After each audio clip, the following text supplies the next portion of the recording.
मैं जानता हूं तुम क्या कहना चाहती हो। बहू अपनी जबान से कभी नहीं पलटेगी। लेकिन वो अभी तक आई क्यों नहीं?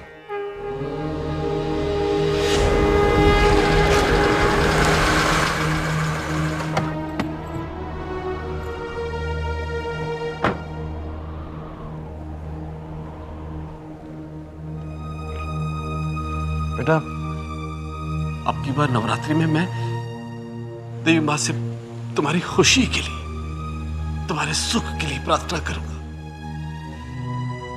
उनसे कहूंगा कि अब आगे से कभी ऐसा मौका ना आए कि तुम्हें अपना घर छोड़ना पड़े।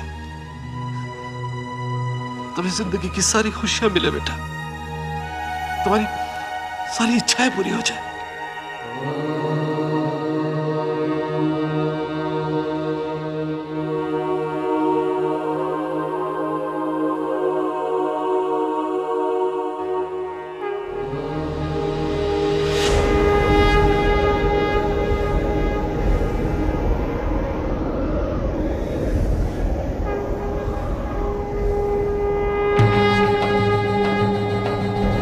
रेवती, रेवती, तुमने कुछ महसूस किया रेवती?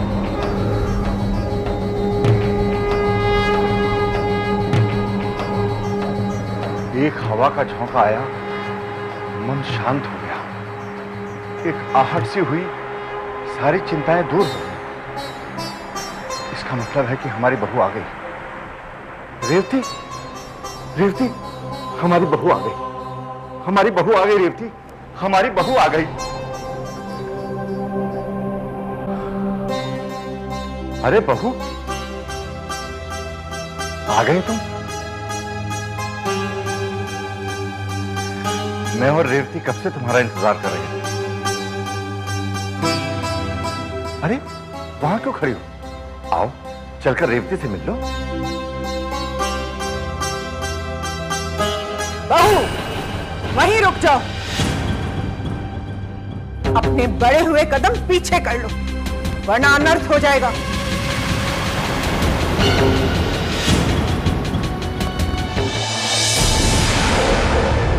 अरे अरे दीदी, ये आप क्या कह रही हैं? आओ आओ बहू। ये तो क्या कह रहे हैं मुन्ना?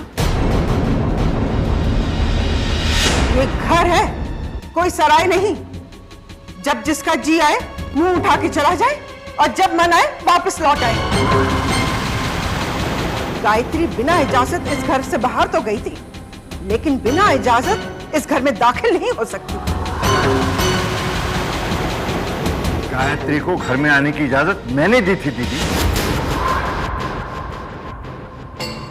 हे देवी माँ, हे देवी माँ। मुन्ना, तू कौन होता है इजाजत देने वाला? इजाजत देने वाली तो मेरी सिर्फ देवी माँ है, वो ही इजाजत देती। बहुत हो गया दीदी, अब बस की। रहने दीजिए ना बाबूजी। संतो बुआ अगर जिद कर रही हैं तो उन्हें उनकी जिद पूरी करने दीजिए। बुआ, आप देवी माँ से पूछिए उनका क्या आदेश है। जैसा देवी माँ कहेंगी मैं वैसा ही करूँगी। बहू तुम मेरे पीले धागे की बेइज्जती की थी तूने, मैं तुझे इस घर में नहीं रहने दूंगी। जय देवी माँ, जय देवी माँ। आदेश दे माँ, आदेश दे। मेरे एक प्रश्न का उत्तर दे माँ। क्या गायत्री इस घर में रह सकती है? क्या कहा माँ? नहीं, जरा जोर से बोल माँ, सुनाई नहीं दे रहा है। नहीं रह सकती? हाँ हाँ ठीक है माँ। बहू, तुम इस घर में रह सकती हो।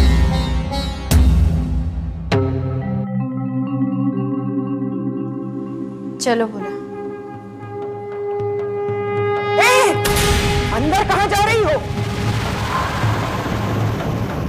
वहीं रुको।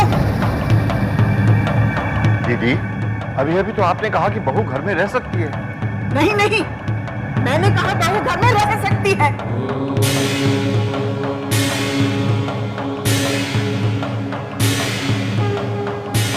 आओ।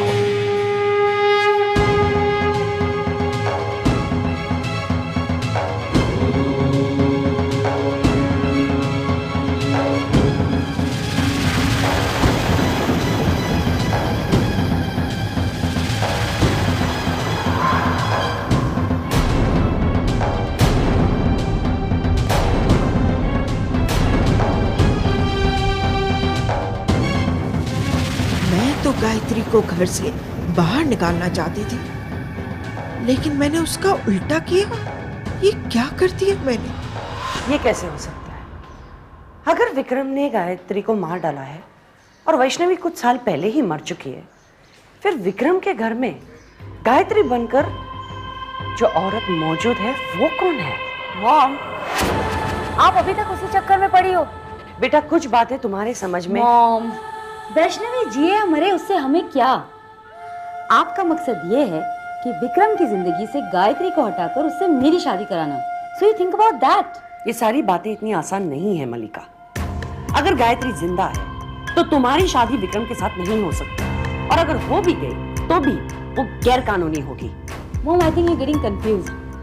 गायत्री तो तब भी जिंदा थी, मरी वैष्णवी है और उससे हमें कोई फर्क नहीं पड़ता। नहीं, कैलाशनाथ शर्मा के घर पे जो औरत है वो गायत्री नहीं हो सकती।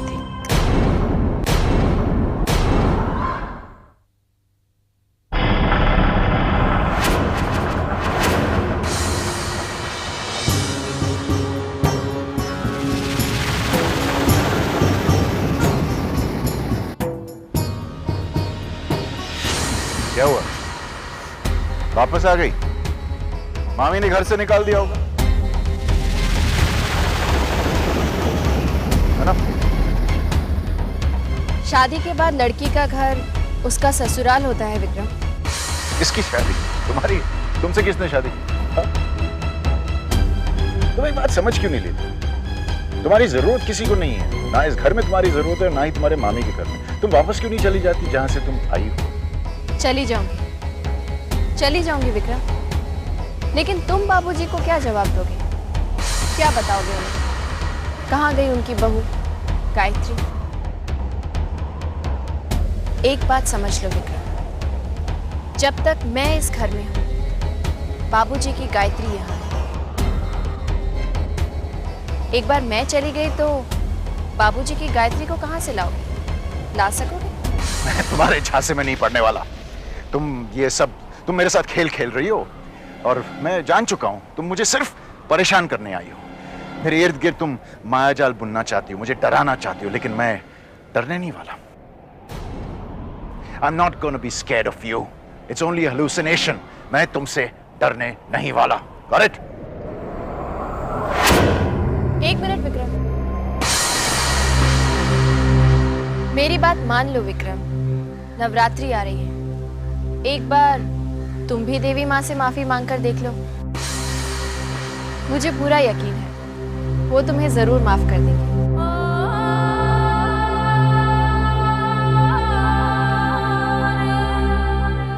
एक बात तो माननी पड़ेगी,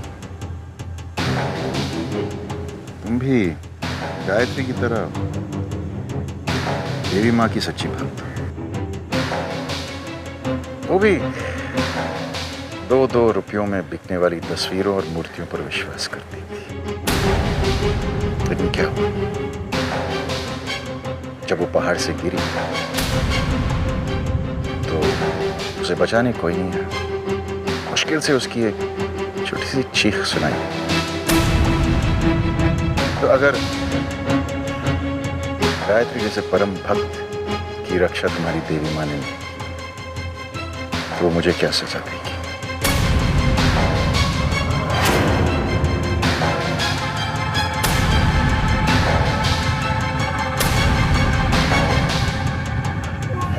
ऐसे मत देखना मुझे, ऐसे मत देखना मुझे, मुझे मुझे मुझे मुझे डर लगता है।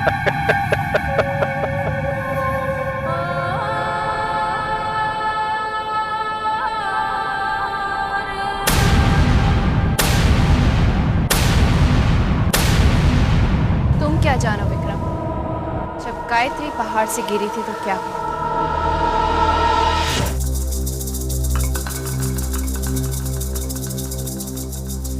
क्या हुआ बुआ? आप इतनी परेशान क्यों लग रही है? हाँ, आपको दिक्कत तो लग रहा है जैसे आपने कोई भूत देख लिया हो। अरे अरे, मैं किसी भूत पिशाच से नहीं डरती। हाँ, तो फिर क्या हुआ है बुआ? आप इतनी खामोश क्यों हैं? मैं बहू को घर में अंदर आने से रोकना चाहती थी, लेकिन मुझसे सब उल्टा हो गया। घर में नहीं रह सकती है की जगह मेरे मुंह से निकल के घर में रह सकती है। Oh my God!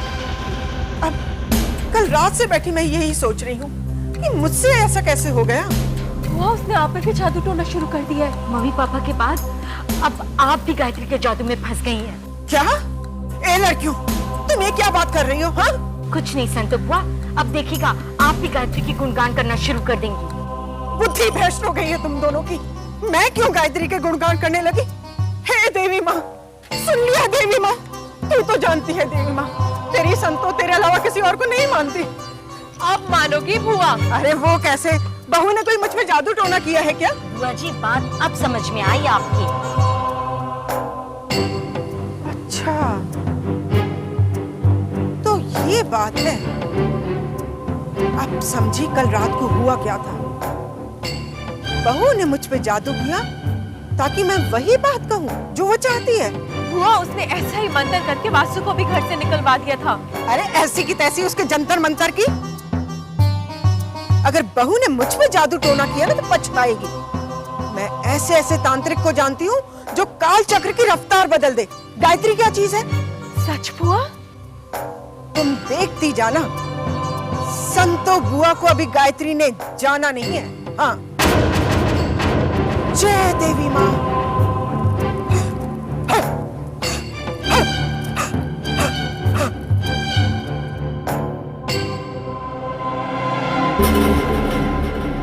इस सब के पीछे लॉजिकल एक्सप्लेनेशन होना चाहिए।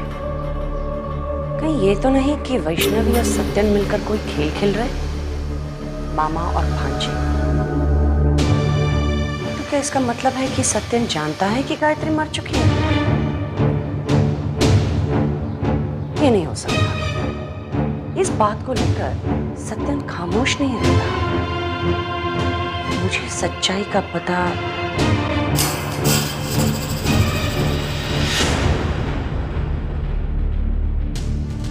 अरे सत्यन, तुमने मुझे बताया नहीं कि तुम मंदिर जा रहे हो। मैं भी चलती। तुम्हें अचानक पूजा का ख्याल कहां से आ गया? माना कि मैं पूजा पाठ नहीं करती, लेकिन इसका ये मतलब तो नहीं कि मैं नास्तिक हूँ। इसका ये भी मतलब तो नहीं कि तुम आस्तिक हो। खैर छोड़ो, मैं तुमसे बहस नहीं करना चाहती। तुम्हारी तबीयत तो ठीक है, वरना तुम और मुझसे बहस नहीं करना चाहती। अच्छा सत्यन, मुझे ये बताओ कि वैष्णवी कैसे मरी? बता तो चुका हूं तुम्हें। कार एक्सीडेंट था।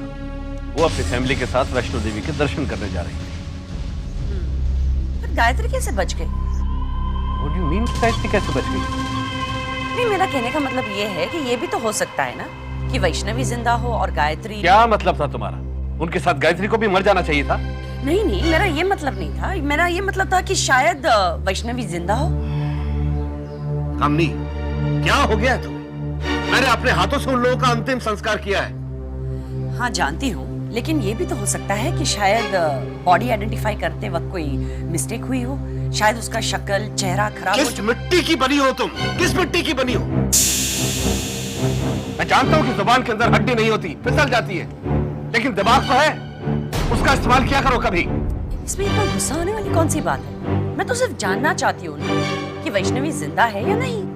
कामनी, और से देखो मुझे, और से मैं कोई पूजा पाठ करके नहीं आ रहा हूँ। मैं अपनी बहन, बहनोई और भांजी का श्राद्ध करके आ रहा हूँ। इससे बड़ा सबूत और क्या होगा कि वैष्णवी मर चुकी है?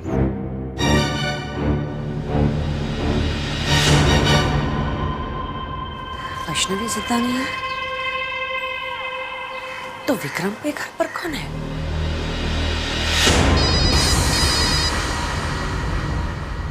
हेलो विक्रम, मैं कामिनी बोल रही हूँ। बात मत कीजिए आप मुझसे। देख, वो वैष्णवी को रुका नहीं सके आप। विक्रम, मेरी बात तो सुन ले। अब सुनना क्या है? कितनी बार आपसे मैंने कहा कि वो वैष्णवी को मेरे घर में वापस नहीं आना चाहिए। इतनी मुश्किल के बाद तो पीछा छूटा है। विक्रम प्लीज। बातें तो आप बहुत बड़ी बड़ी करती है, लेकिन जब करने का वक्त आता है तब आप I am really disappointed in you मामी। Why the hell don't you listen to me? देखिए अभी कुछ सुनने के लिए बाकी रहा नहीं है। अब जो भी होगा मैं करूंगा सब कुछ। Vaishnavi is dead. मर चुकी है वैष्णवी, और उसे मरे हुए 18 साल हो चुके हैं। इसका मतलब ये है कि जो लड़की तुम्हारे घर पर है वो गायत्री ही हो सकती है। ये कैसे हो सकता है? गायत्री इतनी ऊंचाई से गिरकर बच कैसे सकती है? गुरुजी, सोचा था उम्र के इस पड़ाव में चिंतन करूंगा, पूजा पाठ करूंगा, लेकिन चिंताएं हैं कि पीछा ही नहीं छोड़ती। समस्याओं को सुलझाने की कोशिश करता हूं, उलझती ही जाती हैं। गुरुजी, हवन सामग्री आ गई। बाकी सामान के साथ रख दो। जी। हवन की तैयारी हो रही है। कैलाशनाथ जी, हवन में आहुति देने से मन को शांति मिलती है। मैंने देखा है गुरुजी कि नवरात्रों के आने से पहले आप हमेशा हवन करते हैं, ऐसा क्यों? नवरात्र के दिनों पूरी तन्मयता के साथ देवी माँ की पूजा कर पाता हूं। काश आपकी भांति मेरा मन भी शांत होता। यदि आप कहें तो मैं भी अपने घर में हवन करवाऊं? कैलाशनाथ जी, आपके घर में ही तो देवी माँ के रूप में गायत्री है। माता की परम भक्त है वो। देवी माँ की असीम कृपा है उस पर। मैं तो ये कहता हूं कि आप नवरात्र के दिन व्रत रखिए, गायत्री से पूजा करवाइए, उसके हाथों गरीबों को दान दीजिए। अष्टमी के दिन उसके हाथों कंजकाओं को खाना खिलाइए, जागरण कीजिए। कैलाशनाथ जी, मुझे विश्वास है कि गायत्री के हाथों का चढ़ावा देवी माँ अवश्य स्वीकार करेंगी और आपकी सारी चिंताएं दूर हो जाएंगी। गुरुजी, आप जैसा कहेंगे मैं वैसा ही करूंगा। सारा कार्य गायत्री के हाथों संपन्न करवाऊंगा।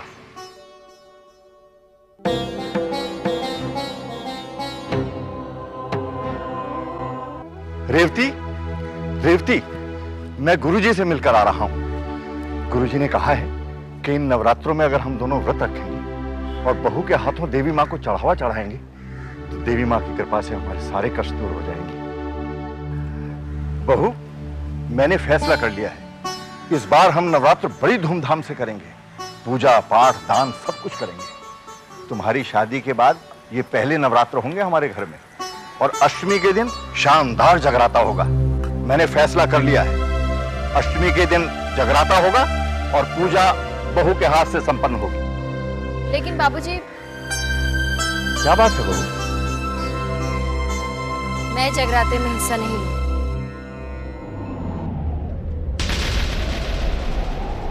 बहू, ये क्या कह रही हो तुम? तुम देवी माँ की इतनी बड़ी भक्त हो, देवी माँ की कृपा है तुम पर, दिन रात पूजा पाठ करती रहती हो तुम, और तुम कहती हो कि तुम जगराते में नहीं बैठोगे। ऐसा क्यों? मैं आपको कारण नहीं बता सकती बाबूजी। बाकी आप जो कहेंगे मैं करूंगी, लेकिन मैं जगराते में हिस्सा नहीं लूंगी। और ये मेरा फैसला है।